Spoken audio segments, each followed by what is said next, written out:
Quand on parle de libre arbitre dans le Coran, il y a un verset qui revient presque tout le temps. Il semble poser un choix humain très très clair. Mais et si une analyse un peu plus fine de la langue nous révélait que ce choix est en fait bien plus profond qu'on ne l'a jamais imaginé? Voilà le verset en question. Il est au cœur de notre analyse d'aujourd'hui, tiré de la sourate Al-Kahf. Cette traduction-ci, elle met l'accent sur le mot « sécurité ». Pourtant, la plupart du temps, on l'interprète comme un choix assez simple, celui d'accepter ou de rejeter une foi. Mais est-ce que c'est vraiment ça que le texte est en train de nous dire? On a donc cette interprétation courante. Accepter ou rejeter. C'est simple, c'est direct. Mais est-ce que c'est peut-être un peu trop simple? Il y a un indice majeur, caché dans la langue même du verset, qui suggère que le véritable choix porte sur quelque chose de complètement différent. Alors allons-y, plongeons dans le texte. Pour vraiment saisir ce qui s'y joue ici, il faut absolument regarder l'arabe original. Et il se trouve que toute la clé est là, sous nos yeux, dans un seul et unique mot.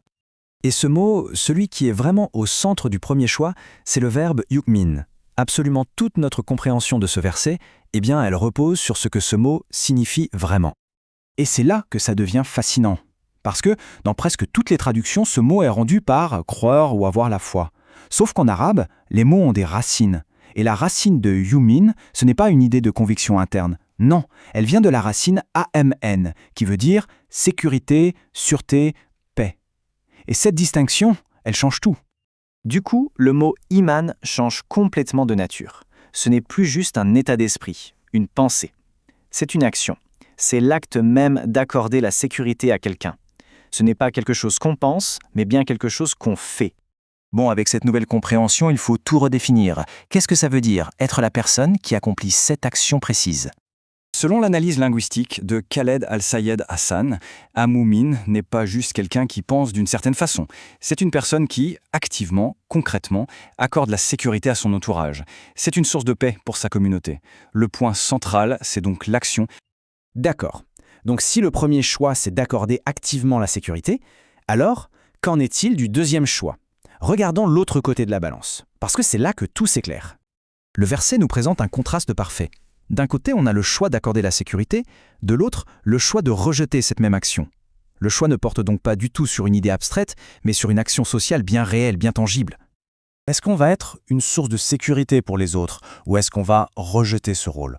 Voilà le véritable enjeu, c'est un choix sur notre comportement au sein de la société. Maintenant, passons à la suite, à la conséquence, l'avertissement qui vient à la fin du verset. Avec cette nouvelle lecture, cet avertissement devient beaucoup plus précis. La vraie question c'est, à qui s'adresse-t-il cet avertissement? Reprenons le texte. Le verset dit « En vérité, nous avons préparé pour les injustes un feu. » Et là, il faut bien faire attention à ce qu'il ne dit pas. Il ne dit pas que le feu est préparé pour ceux qui rejettent. Et c'est là que le verset opère une destruction qui est juste fascinante et totalement délibérée. On s'attendrait à ce que la punition soit pour les kafirines, c'est-à-dire les rejetants. Mais non, le verset utilise un mot bien spécifique, les alémines, les injustes. Et ce choix de mots, il est capital. Qu'est-ce que ça veut dire, zalimin? La racine, c'est zulm. Et ça signifie l'injustice, le tort, l'oppression. On parle bien d'une action. La punition n'est donc pas liée à une étiquette, mais directement à l'acte de commettre une injustice. Et ça change absolument toute la perspective du verset. On n'est plus dans un débat sur les étiquettes que les gens portent. Le focus est mis à 100% sur nos actions. La question n'est pas de savoir comment on se définit, mais de savoir ce que l'on fait. Alors, concrètement, qu'est-ce que ça veut dire? Eh bien, ça veut dire que l'avertissement ne vise pas un groupe de personnes en particulier. Il s'applique à n'importe qui, de n'importe quelle origine, qui commet un acte d'injustice. Prenons un exemple très concret. Imaginez quelqu'un qui est un mu'min, donc un dispensateur de sécurité. Les gens se sentent en paix, en sécurité avec cette personne. Mais voilà que cette même personne commet une injustice. Disons qu'elle spolie sa sœur de son héritage. À cet instant précis, par cette action, elle devient une personne injuste. Et l'avertissement du verset s'applique directement à elle. Donc, le point essentiel, le voilà. Peu importe l'étiquette, qu'on soit un dispensateur de sécurité ou qu'on rejette ce rôle. L'avertissement se déclenche pour n'importe qui, au moment précis où il commet un acte d'injustice. Le seul, l'unique facteur déterminant, c'est l'action, pas l'étiquette.